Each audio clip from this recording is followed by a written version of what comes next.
A silent lumberjack swung his axe like always, until he saw 3 kids tied and dragged like animals down the dirt road. 3 children were tied up and dragged down a dirt road like animals. Nobody stopped. Nobody spoke. Except a silent lumberjack, who once lost everything in a fire, set down his axe, stepped out from the woods, and bought them for 5 crumpled dollars. But it wasn't salvation. It was the start of a long winter full of silence, regret, and hope, hanging by a thread. Bo Coltrane had long stopped counting winters. Somewhere between the year his wife and daughter were taken by fire and the year he started talking to the axe like it was kin, time simply became a nuisance. He lived alone in a cabin the color of old ash, tucked near the edge of Rattlesnake Ridge, where pines leaned like tired men. Folks in town said he was half wolf, half shadow, never spoke much, never lingered. Every morning he split wood until his shoulders trembled. That axe of his, old hickory handle, steel blackened by time, was the only thing that seemed to remember who he once was. He'd swing, breathe, pause, swing again. He did this every morning as if chopping through the silence would somehow bring back what he lost. That morning the light broke through fog like spilled milk. The dirt road below his cabin twisted east like a wound, and the only sound was the whistle of cold wind moving through cedar. Then came the creak of wagon wheels. Bo paused mid-swing, narrowed his eyes toward the road. A swayback mule, ribs showing, dragged a rickety wagon covered in canvas and mud. Behind it, tied with what looked like old rope and scrap cloth, were 3 small bodies being dragged like sacks. Children. He walked to the edge of the ridge, boots crunching frost. The oldest, maybe 8 or 9, stumbled with bare feet. A girl with red hair limped, holding a broken doll. The smallest, just a little thing, was curled inward like he'd forgotten how to stand. No one stopped. No one looked twice. It wasn't the first time Bo had seen cruelty, but it landed different that morning, like something settled inside his ribs and refused to leave. He watched as they disappeared into town, dust kicking up behind the wheels. Then, like he'd done every day for 9 years, he picked up a fresh log, set it upright, raised the axe, but his hands didn't swing. He stood there, frozen, while the log mocked him with its patience. Behind his eyes, smoke, screams, a girl's laugh swallowed by fire. His knees gave, and he sank beside the log, breath shallow, gripping the axe like it was the only thing that still believed in him. Half an hour passed, maybe more. When he finally stood, he didn't grab his coat. Just the axe, and he walked toward town. By the time Bo reached town, the sky had turned the color of wet tobacco. Clouds hung low like judgment, and the dirt streets of Deadmare Junction were already peppered with boot tracks and spit. Folks leaned against wooden rails, chewing on morning biscuits, talking about weather they couldn't change and lives they never dared to. Bo didn't speak as he passed them. He didn't nod either. His boots hit the boards like old thunder, slow, worn, but still heavy. A few men near the saloon straightened up, glancing at the axe strapped across his back. No one said a word. The wagon was parked crooked outside Pickett's supply store. That swayback mule was still breathing, barely. Its ribs moved like bellows, and one eye was crusted shut. The 3 kids sat in the dirt, huddled tight like pups who'd learned not to whimper. The girl's red hair was tangled with pine needles. The older boy had a swollen lip, and the youngest just stared at the ground, fingers digging into clay like he was trying to bury himself. And standing over them, with a bottle in one hand and a cigarette in the other, was Earl Tuckett. Earl was the kind of man that didn't age so much as curdle. His shirt was stained with whiskey, and he smelled like he hadn't bathed since the war ended. Whichever war didn't matter. He laughed too loud even when no one was listening, and talked like every word was something he had to spit. $5, he said, slurring toward the few townsfolk gathered around. "That's right, 5! You get all 3. They eat like squirrels and cry like ghosts. Hell of a deal, if you ask me." Someone chuckled uneasily. Another spat into the dust. Bo stepped forward, the boards creaking beneath him. His shadow fell long across the children. Earl squinted. Well, look what the wolves dragged back. Thought you done married that axe and moved into the woods for good." Bo didn't answer. He looked at the children. The girl looked up first, cautious. The older boy shifted, protective. The little one didn't move. "Tell you what," Earl grinned. "Since you're here, I'll knock it down to 4 out of pity." Bo reached into his coat, pulled out a folded $5 bill. It was old, creased like a map, maybe the same one his wife once tucked behind a photo. He walked past Earl without looking at him and placed the bill on the edge of the supply crate. Earl looked at it, then at Bo. Then he laughed. That ugly bray that smelled like stale gin and something rotten inside. "Well, I'll be damned. You buying yourself a family now, Coltrane?" Bo didn't speak, just crouched and gently untied the rope around the smallest boy's wrists. The boy flinched but didn't cry. The girl stared at him like she didn't know whether to run or follow. "You got no idea what you're doing, you old ghost," Earl muttered behind him. Bo stood, still didn't speak. "You ain't no savior," Earl added, voice thinner now. "You ain't even forgiven." Bo finally turned, met his eyes, said just one thing. "I ain't trying to be." Then he walked off. 3 kids, trailing behind like leaves pulled by wind. They passed the saloon, the old church, and the barber shop where nobody ever got haircuts anymore. No one stopped them. A dog barked once, then quieted. Somewhere a crow cawed low, like it had seen this all before. Bo didn't look back. He never did. The trail back to Rattlesnake Ridge was longer than it looked on a map. If there even was a map that bothered with Bo Coltrane's part of the world. It wound through stands of pine older than the war and past gullies that only came alive when rain remembered them. The mule followed behind without protest, cart half empty now save a busted crate and a length of rope Bo didn't return. The kids said nothing. Not a sound. The girl, red-headed and freckled like a summer field, held tight to the smallest boy's hand. The older one walked a step behind, shoulders squared like a child who'd learned to flinch before the blow landed. The little one stumbled more than once, but never cried out. When they reached the cabin, dusk was curling into the hollows like smoke. The place looked like it had grown out of the earth itself. Low-roofed, moss-lined, stubborn.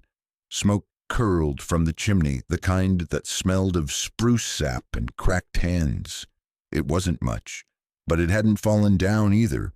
Bo didn't say home, didn't need to. He opened the door, and the kids stood there on the step like they weren't sure if it was a trap, like someone might yell and kick and tell them to go be unwanted somewhere else. Bo didn't rush them. He stepped aside, set his axe down in the corner like he always did, and stoked the fire with practiced silence. Eventually, the girl stepped in, then the older boy, then the youngest, trailing like a shadow too shy to join its owner. Inside, the air was warm with the scent of beans, ash, and old regret. A cast-iron pot simmered on the stove.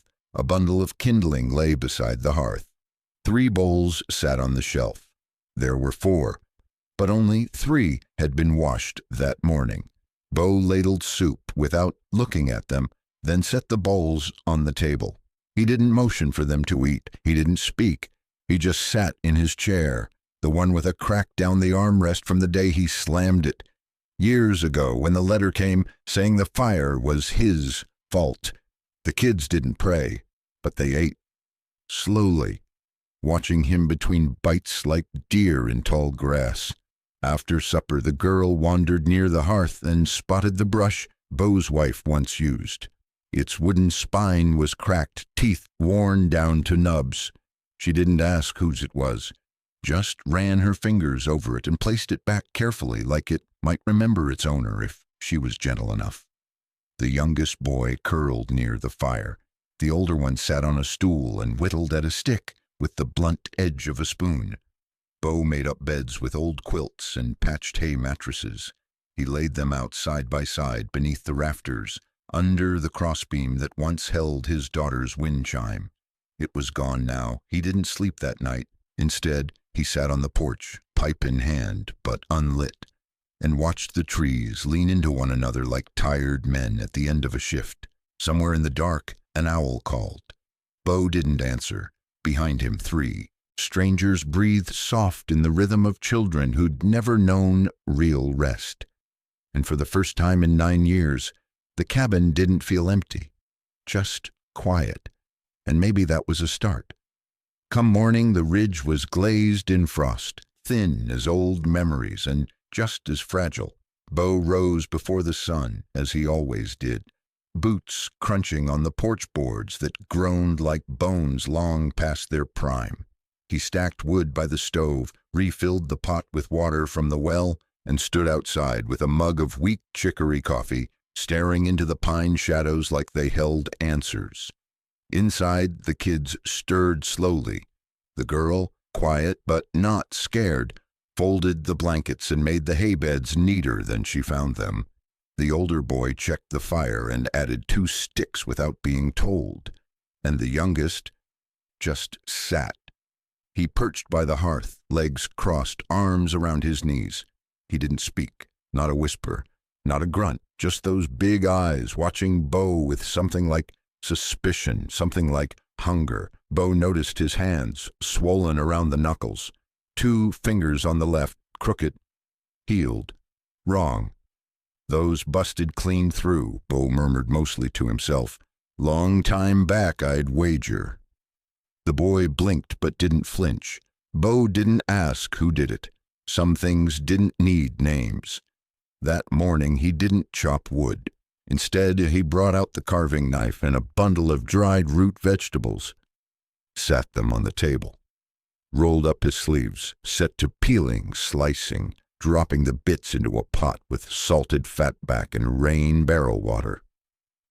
The girl watched, then started slicing carrots, carefully, slowly. The older boy fetched salt. The little one sat, still, silent. At noon, Bo set the bowls out again, 4 this time. The boy didn't move. Eat, Bo said, voice dry as kindling. Still nothing. The girl took the boy's hand, placed a spoon in it. He didn't lift it, but he let her. That was something. Bo cleared his throat, rough and awkward, like he hadn't spoken to a soul in years.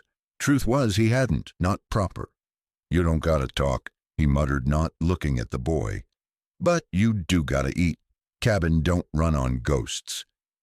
That night, Bo found himself staring at the far wall long after the fire died. He thought of his own son, Samuel, barefoot in spring mud, teeth missing, always asking questions Bo didn't know how to answer. Samuel died in that fire, just like his mother. Bo hadn't answered them then either. Maybe this boy didn't need words. Maybe he needed something steadier. The next day, Bo chopped wood, harder than usual. Let the kids watch. He didn't say, look here, or learn this, or pay attention. He just worked. Slow, deliberate, splitting the logs in 2, letting the rhythm speak for him.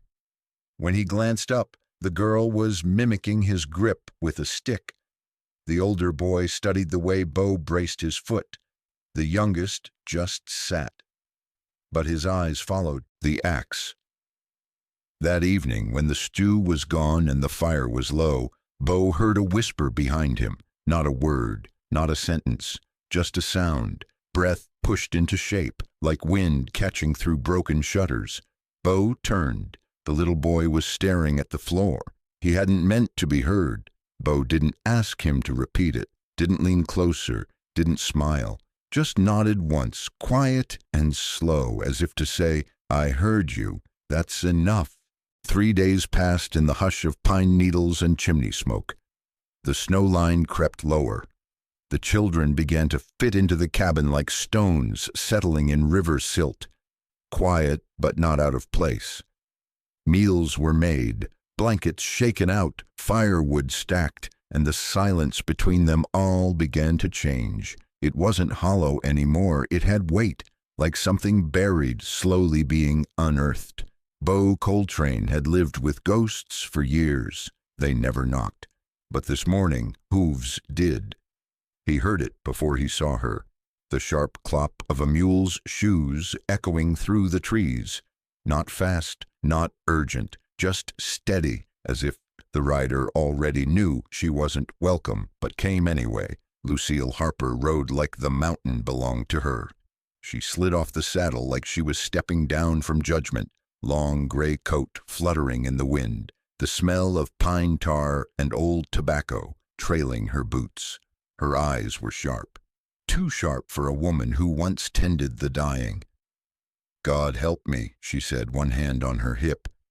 "You done gone and dragged more dead weight into your grief, Bo?" Bo didn't answer. Lucille didn't wait. She stomped past him, straight through the door of the cabin like it was hers to open. The kids froze mid-movement, bowls in hand. The littlest one looked ready to bolt like a cornered rabbit. Lucille squinted at them, then back at Bo. "Do they even know what they're doing here?" Bo took his time stepping inside, wiped his boots, closed the door. "Nope." She let out a dry laugh that didn't reach her eyes. "You think taking in broken things gonna glue you back together?" Bo stared at her. Not angry, not soft either. Lucille softened just a crack. Her voice dropped. "You couldn't save them. Miriam and the boy, they burned, and not even all your tears could put it out." Bo said nothing. Lucille stepped closer to the youngest child, who still hadn't moved. She reached into her coat, pulled out a wrapped cloth and set it on the table. Balms. For pain and swelling, some fever tincture. "If you're gonna play doctor again, least use what works."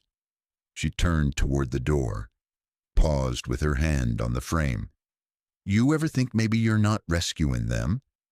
Maybe you're just dragging them into your burning house?" Bo didn't flinch, but his hand brushed gently through the red-haired girl's hair. Slow, deliberate, using that broken comb she'd found in the drawer.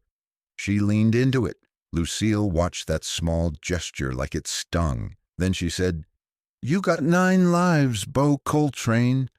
Don't go wasting one on trying to undo the past." "You don't listen." She left without saying goodbye. Didn't look back. Just disappeared into the gray blur of pine and cold wind, like she'd never been real to begin with. That night, Bo placed the cloth bundle of medicine beside the lantern. Didn't touch it. Didn't need to, not yet. Instead, he opened the trapdoor to the root cellar, pulled out an old blanket no one had touched in 9 years. It still smelled of smoke and lye soap. He didn't give it to any of the kids. He folded it tight and set it at the foot of the boy's bed. Then he went back to the porch, lit his pipe, and stared into the dark like it owed him something. Snow clung to the limbs of the pine trees like secrets too heavy to shake. The air cracked sharp, and Bo could smell storm on the wind. He'd just chopped the last log when he saw her. She came riding out of the forest like a memory half remembered. May Rowley hunched in her saddle, wrapped in a threadbare coat too thin for the season, her face hidden behind a scarf and dust. Bo didn't say a word. She dismounted like she wasn't sure if the earth still wanted her. Her boots hit the snow with a thud, and she stood for a long time, staring at the cabin like it might vanish if she blinked too hard. "You always did pick the loneliest corners of the world, Bo," she said, pulling the scarf down. Her voice hadn't changed, still had that rasp like whiskey with too much ash in it. Bo stepped aside from the woodpile, nodding once toward the cabin. He didn't invite her in, didn't have to. May Rowley had been inside colder places than Bo Coltrane's silence. The kids didn't recognize her, not at first.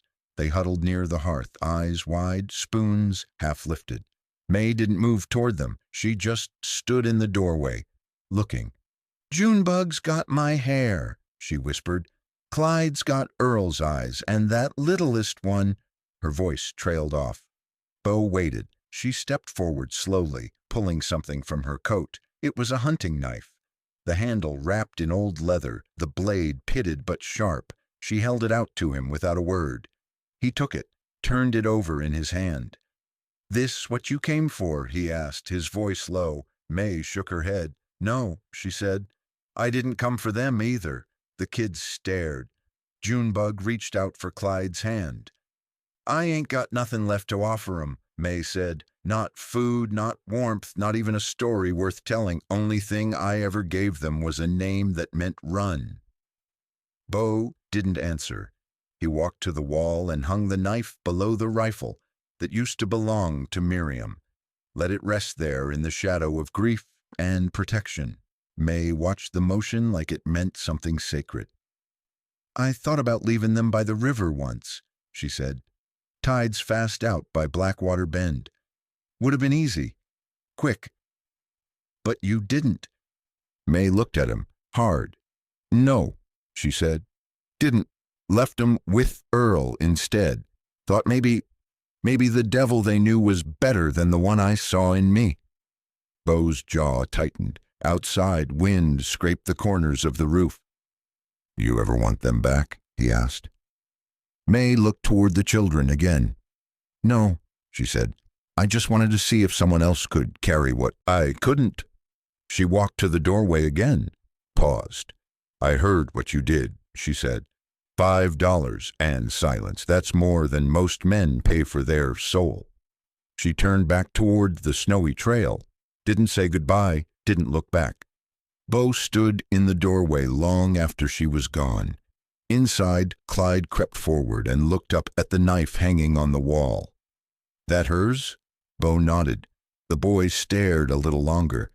"She didn't seem like no monster." "No," Bo said. "She wasn't." He didn't add the rest. "Most monsters ain't the ones that scream loudest. They're the ones who whisper they ain't worth saving, and some don't even whisper at all." The first snow came the way regrets do. Quiet, heavy, and before you're ready. Bo noticed it before the kids did. A stillness in the air. The way the trees quit whispering. The smell of pine turning sharp like something bracing against loss. He stood on the porch, hands resting on the rail, and watched as flakes began to fall in the clearing, soft at first, then thick like ash drifting down from a fire long since burned out. Inside, Clyde was trying to split kindling with an old hatchet, missing more than he hit. Junebug was using a dishcloth to polish the rust off a tin cup, humming a tune she didn't know the name of. Whiskey sat cross-legged by the fire, staring into it like it might speak his language. They weren't ready for winter. Hell, Bo wasn't sure he was either. But something had changed, since the knife, since May. Since the boy whispered in the dark and called him Pa in a voice so soft he thought it might have been the wind lying to him. So Bo stood tall in the doorframe and cleared his throat. "Y'all coming or not?" he said. The kids blinked. "For what?" Junebug asked. "Oh, we got wood to haul. Snow's a liar. Starts pretty, ends with frostbite." Clyde grabbed the too big coat Lucille had left behind. Whiskey reached for Bo's gloves without asking. Junebug tied a scarf around her head, like she'd seen women in town do, though it didn't keep the cold from biting her cheeks. They trudged behind him through the trees. Bo taught them how to tell dry pine from greenwood, how to spot bear scat, and how to stack logs so they didn't fall and crush your damn toes. He let Clyde swing the axe, awkward, slow, dangerous, but he didn't correct him. Not this time. Whiskey picked up chips of bark and stuffed them in his coat. Junebug sang again. It didn't sound like grief anymore. By midday, they had made a decent stack and sat on a fallen log to eat what passed for lunch: cold cornbread, jerky, and a shared apple. Snow fell heavier now.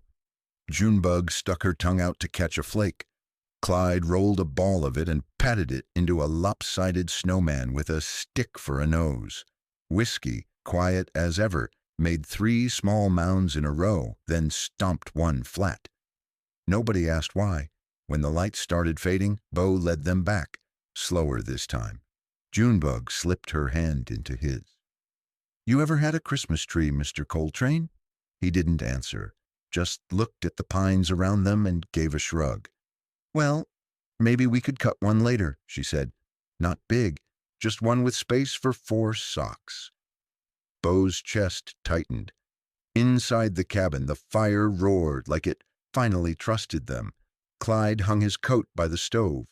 Junebug set the table with a new rhythm like it belonged to her. Whiskey stood by the window staring at the falling dark. Bo poured hot broth into 4 cups. No words, just steam and warmth. Then, as if pulled by some invisible thread, the boy, Whiskey, crossed the room and sat by him. He tugged at Bo's coat sleeve. His eyes met the old man's, steady, raw. "You ain't gonna leave, are you?" Bo swallowed hard. "No," he said, voice like gravel and ghosts. "I ain't going nowhere." The boy nodded, then leaned into him. Just a little, just enough. Outside, the storm deepened. Inside, the silence finally softened. And somewhere between a crackling fire and a cup of soup, a home began to take root. Fridays used to mean nothing out here. No church bells, no payday, no whiskey hours. Just another turn of the sun across the Rattlesnake Ridge, another tree to fell, another silence to swallow. But this Friday came with the sound of hooves. 4 of them, then 6. Then the clatter of spurs. Bo heard it before the kids did. He was stacking chopped wood outside, hands numb from cold and memory. He straightened up when the dogs, half-wild things that slept under his porch, lifted their heads and whined, low and nervous. Clyde was reading by the window. Junebug had started sewing a rag doll out of old pillow scraps. Whiskey was drawing in the ash near the stove. 3 stick figures and a big, square cabin around them. The wagon wheels screeched to a halt near the front gate. Then came the voice, drunk, drawling, sour like spilled beer left in the sun. "I want what's mine, Coltrane." Earl Tuckett, and he wasn't alone. Bo stepped off the porch slowly, coat unbuttoned, axe still in his hand, but dangling low, not threatening.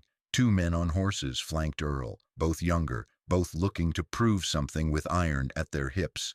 Earl swayed where he stood, eyes glassy, but that mouth of his still worked like a busted pump that wouldn't shut off. "You bought 'em for $5.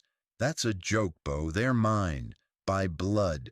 By law." Bo didn't speak. He didn't blink. He didn't move. Inside the cabin, Clyde pulled Whiskey back from the window. Junebug reached for the knife May had left behind and tucked it in her apron like she knew something might come of this. Earl took a step forward. "Don't make me bring the sheriff, or worse. Ain't no law out here says you can just steal a man's kin and raise 'em like yours." Still, Bo said nothing, but his silence, solid as a granite peak, said plenty. One of the hired guns shifted in the saddle, the other spat on the snow. Earl raised his hand. Not for a weapon, just raised it like he didn't know what else to do with it. His lips twitched. For a second, he looked like a man not sure if he was about to cry or shoot. "They ain't yours, Earl," Bo finally said. Voice low, cold, like wind off a winter river.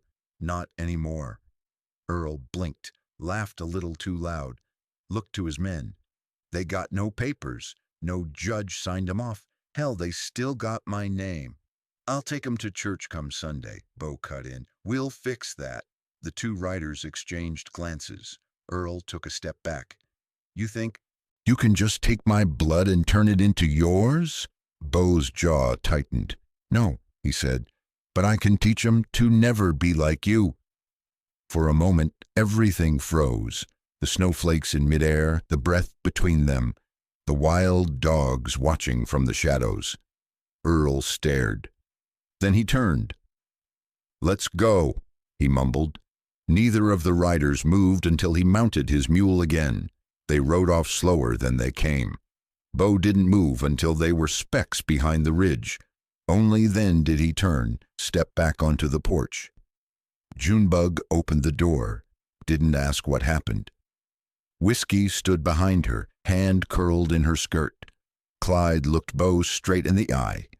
Bo exhaled. "I reckon we need to paint that cabin come spring," he said. And for the first time in weeks, Clyde smiled. That night, Bo couldn't sleep.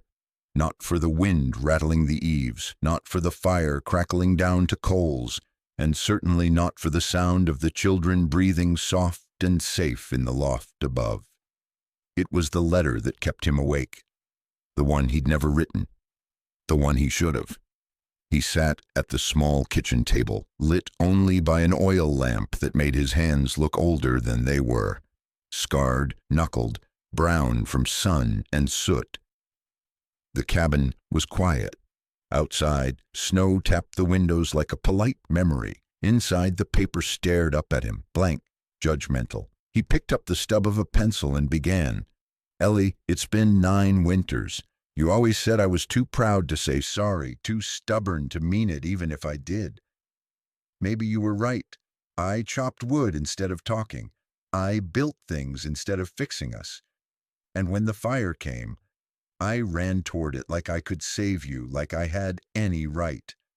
But it was me that lit the first match, wasn't it? Not with fire, but with silence." His hand paused. He thought of her. Ellie. Hair like honey in summer, hands that stitched up shirts and wounds alike, voice sharp when she was mad, soft like cotton when she wasn't. He thought of their daughter. He hadn't said her name out loud in 4 years. He started writing again. "They call him Whiskey now, the youngest one. I got a stubborn chin and eyes like burnt cinnamon. Reminds me of her, of our girl. I don't say it out loud, ain't right. But sometimes when he hugs me, my knees go weak. Junebug's the girl, red hair, fierce like you were when folks got too close. She braids my beard when I ain't looking.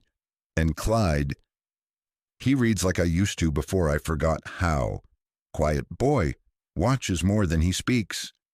I didn't plan none of this, Ellie, didn't mean to find them. Didn't want to feel again, but they came, like snow in October. And I couldn't just keep chopping wood, pretending my heart was ash." Bo stopped, pressed the heel of his hand to his eyes. He wasn't crying. It was just the lamp smoke, maybe, or the way guilt grows roots and blooms in the chest when you finally water it with truth. He signed the letter with his full name. Beauregard Coltrane folded it into fourths, stepped out into the night, boots crunching frost and mud. The dogs didn't follow. They knew. He walked to the edge of the trees, tall black pines standing like sentinels in the moonlight. At the base of one, marked by a bent horseshoe and a doll's head, half buried in moss, he knelt. That was where he'd scattered their ashes, his wife, his daughter. He dug a small hole, slow and careful, set the letter inside, covered it up with earth and snow and silence. No cross, no prayer, just a whisper. "I burnt it all down, darlin', but maybe some things still grow in ash." Morning came slow that day, like the sun itself wasn't quite sure it should rise on this little cabin tucked under the pines. Inside, the fire had burned down to a glow, and the room still held the breath of winter. But there was warmth, too, a kind that didn't come from flame. The children were gathered at the table. Bo had cooked them corn mush and bacon ends. It wasn't much, but they didn't complain, not anymore.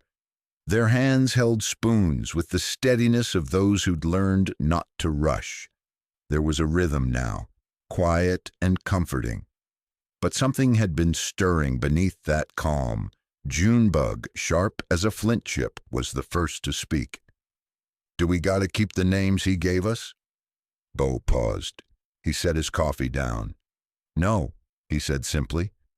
You ain't got to keep nothing from that man." She looked down, then up. "I want a new name, one I pick." He nodded. "Then pick it." The boys looked at her like she'd lit a lantern none of them knew they were carrying. The girl smiled, small, proud. "Junebug. Mama used to call me that when she was sober. I liked it then. Still do." Beau's throat caught, but he swallowed it. Junebug. The name sat on her like a well-worn shawl. Familiar, soft, hers. Next, the oldest boy. He rubbed at his scarred wrist, thinking hard, like it cost him something. "Clyde," he said, "after that rider who helped us once. He gave me a biscuit and didn't say nothing when Daddy hit me." "That's a good name," Beau said. "Clyde it is." The youngest one, though, he didn't speak. Didn't have to. He stood, walked to the stove and pointed at the jug of whiskey Beau kept high on the shelf. The same jug that Earl Tuckett used to pour on the boy's head when he cried too much. The boy touched his matted hair, then touched his chest. Then, clear as creek water, he said, "Whiskey." "I want that." Junebug gasped. Clyde looked up, half shocked, but Beau didn't flinch. He leaned forward, looked that boy square in the eyes. "You sure, son? That ain't a name folks will understand." The boy, Whiskey now, nodded. "I remember," he said. "I want to carry it, not hide it." And Beau, tough old Beau, felt something crack deep in his ribs. Not pain, not guilt, something newer, warmer, maybe even pride. He stood, walked to the old armoire by the door. Inside were 3 carved wooden buttons from his wife's sewing basket. He handed one to each child. "Well," he said, voice gravel low, "Junebug, Clyde, Whiskey." He looked at them, really looked. From ash and blood and snow they had risen. "From now on you're mine, names and all." They didn't say thank you. They didn't need to. The boy called Whiskey crawled into his lap. Clyde leaned against his shoulder. Junebug took Beau's mug and drank the last of the coffee, grinning like a thief. Outside, the wind changed, and inside, for the first time in years, the cabin felt full. Alive. Snow still blanketed the woods like a tired old quilt, frayed at the corners, but still heavy enough to muffle every footstep. Spring was weeks off, maybe longer, but something in the air had shifted. The pine sap ran a little sweeter. The wind didn't bite quite as cruel. One morning Beau woke to find Clyde poking holes in the frozen dirt behind the cabin with a stick. Junebug sat nearby, cradling a handful of dried beans from the pantry. Whiskey was drawing shapes in the frost with a charred stick, humming a tune nobody taught him. Beau watched from the doorway, arms folded, pipe unlit in his mouth. "They're planting," Lucille said from behind him, voice soft. He hadn't heard her right up. "They know it won't grow," he muttered. Lucille shrugged. "Maybe, but they're still planting." She stepped forward, handed him a pouch of dried herbs and some cough tonic. Her horse pawed at the ground behind her, steam rising in the cold. "They're not doing it for harvest," she said. "They're doing it to believe it ain't always gonna be winter." Beau looked at the kids again. Clyde was patting down a row of dirt like it mattered. Junebug stuck her tongue out in concentration as she placed a bean into each hollow. Whiskey pressed his face to the frozen ground, as if listening for something beneath it. "Hope don't wait on weather," Lucille said, her words floating like wood smoke. Beau turned away, said nothing, but he didn't stop them. That night he found an old cedar box his wife used to keep buttons and needles in. Inside, beneath a faded ribbon, were a few sunflower seeds. He added them to the children's pile the next morning. "Try those too," he said, voice rough. Whiskey beamed like someone had handed him gold. Later that week they built scarecrows, ragged and wrong-shaped, but upright. Clyde gave one his old shirt. Junebug tied a red ribbon around its neck. Whiskey insisted on drawing a face on it, using charcoal and spit. Lucille stopped by again and didn't speak much, just watched from the fence. On her way out, she said, "Your cabin's breathing again." Bo didn't answer, but that night he sanded the old porch rail for the first time in 9 years. His hands remembered how, even if his heart didn't know why. Junebug hung an empty tin can from a string and called it a wind chime. It clanked in the soft breeze like a faraway bell. No one said anything about the past. No one asked if the beans would grow. But the ground had been touched. The seeds were in. And that was enough. She came just before dusk, when the sky was the color of old bruises, and the pines stood like watchers with nothing more to say. Bo saw her silhouette first, on the ridge above the cabin where elk used to gather in pairs during the thaw. The same curve of shoulder, the same sway in the saddle. Even her horse walked like it remembered him. May Rowley. She didn't ride all the way down. Just sat up there for a while, letting the wind pull at her coat and the scarf she never wore right. Bo didn't wave, didn't call out, but he didn't go inside either. Whiskey was the first to spot her from the porch. He squinted, then looked up at Bo. "Is that her?" Bo nodded, slow. "Yeah, that's her." Junebug clutched the old cloth she used for her dolls, and Clyde instinctively moved closer to the doorframe, shielding the little ones without thinking about it. May dismounted after a time, left her horse at the top of the hill. She walked down alone, boots crunching against thawing ice and brittle pine needles. Her face was harder now, less paint, more lines. But the eyes were still the same haunted green that once watched fire eat its way through a family shack on the riverbank. "I didn't come to take 'em," she said before Bo could speak. Bo grunted, not sure what to do with his hands. He shoved them into his coat pockets and stared at the sky. "I figured." May looked past him to the cabin. "It's warmer now," she said. "The place." "They've been breathing life into it," he said. She nodded. Her lips trembled like she might say more, but didn't. "I got nothing left to give 'em," she whispered, her voice breaking like twigs in winter. "Except blood, and even that don't count for much." Bo didn't argue. Didn't offer comfort either. Some debts couldn't be paid in hugs. May reached into her satchel and pulled out a folded square of cloth. Worn soft, pale from washing, edges frayed. She stepped forward and knelt in front of Junebug, who had come closer without realizing. "This was yours," May said softly, pressing the cloth into the girl's hand. "I stitched your name into it once, but it faded." Junebug clutched it tight without looking away. May stood again. Her eyes met Bo's, just for a second. "You turned out to be more than just a shadow," she said. "You're the kind of light that don't blind people." Bo didn't answer, didn't have to. She backed away, step by step, then turned and walked up that same hill without looking back. At the top, she paused beside her horse, hand resting on the saddle horn. Then she was gone. Junebug stood still for a long time after. Then she folded the cloth and tucked it into the pocket over her heart.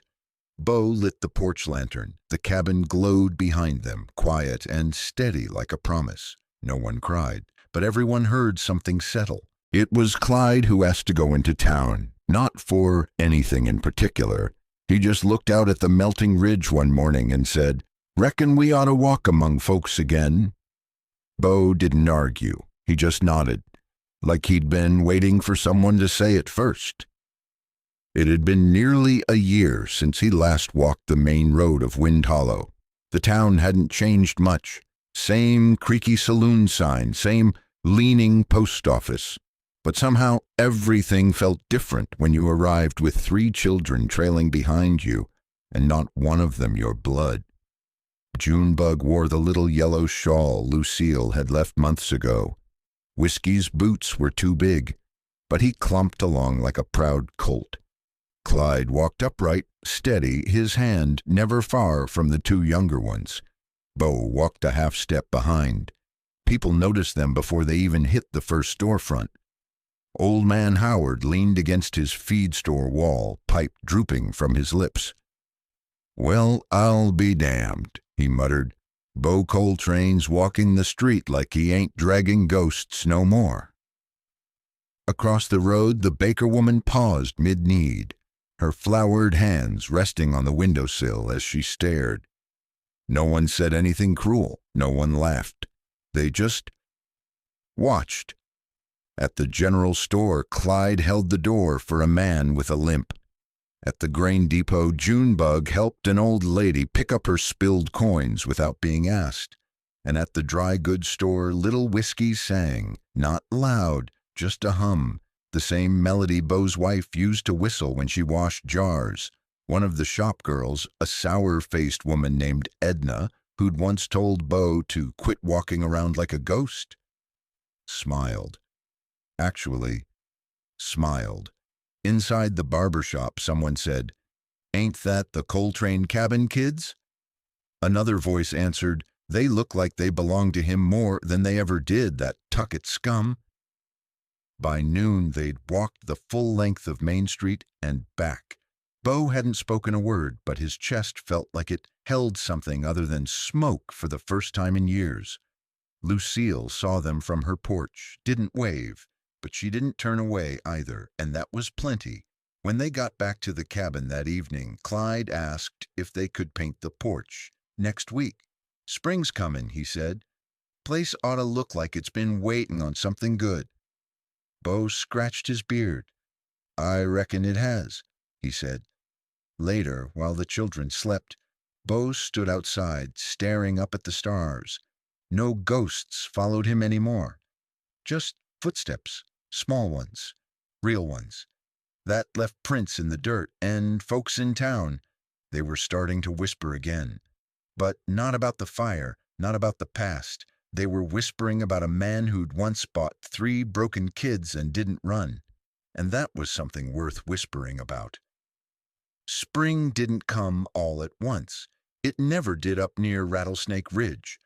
First, it was the creek thawing just enough to trickle again. Then came the sound of a woodpecker knocking on pine like a far-away drum. One morning, Bo Coltrane woke to find the frost had stopped biting at the windows. Just dew now, gentle, forgiving. Clyde was already outside, mending the fence that no longer served to keep people out, but to hold something in. Junebug sat on the steps, whittling a block of cedar. She said it would be a doll. She wouldn't say who for. And Whiskey? He was buried under a pile of blankets with the pup they'd found half dead in a ditch 3 weeks back. "You can't name something you didn't save," he told Bo when asked, "but you can love it just the same." The cabin breathed different now. Bo noticed it in the little things. The 4th bowl no longer sat clean and unused on the shelf. It clinked with the others at every meal. The fire wasn't just heat anymore. It was warmth. It danced to laughter and boiled stew that didn't taste like survival but like home. They painted the cabin a faded green, Junebug's pick. She said it made the house look like it still believed in growing. Bo didn't argue. He sanded the porch rails till his hands bled. Not out of penance, but out of care. When Lucille visited again, she brought sugar and a small tin of cinnamon. She didn't say much, just sat on the porch swing, her boots tapping quietly. When she left, she touched the doorway once, like it was something sacred. May came too once. She didn't knock, just watched from the trees for a while. Junebug saw her but didn't call out. Instead, she walked to the porch and laid something at the edge, a single red ribbon. The one Bo's wife had worn in her hair the summer before everything burned. May picked it up, held it to her heart, then she turned, disappearing into the forest that had given and taken so much. Bo never asked about it. Some things didn't need words. One evening, Clyde came in with dirty knees and a grin. "We got sprouts," he said. "The beans we planted in frost, they're coming up." Bo walked out to see for himself. Tiny green shoots, stubborn against the odds, pushing through cracked soil like they'd never known the word impossible. He knelt down, touched one with his fingertip. "Damn fool," he whispered, "growing anyhow." That night, they hung a strip of tanned hide over the front door. Whiskey carved the words, crooked and rough, but strong. "Some folks find family. Some folks build it. I did both." Bo didn't say if he wrote it, didn't have to. Inside, 4 bowls were set for supper, 4 spoons, 1 wooden doll with the cedar smile, a pup curled in Whiskey's lap, Junebug humming a half-finished lullaby, Clyde tapping his foot against the table's leg like it was keeping time with something only he heard. Bo sat at the head of the table. He looked out the window once, just once, and then lowered his eyes. No ghosts out there now. Just sky and stars and the sound of a cabin breathing again,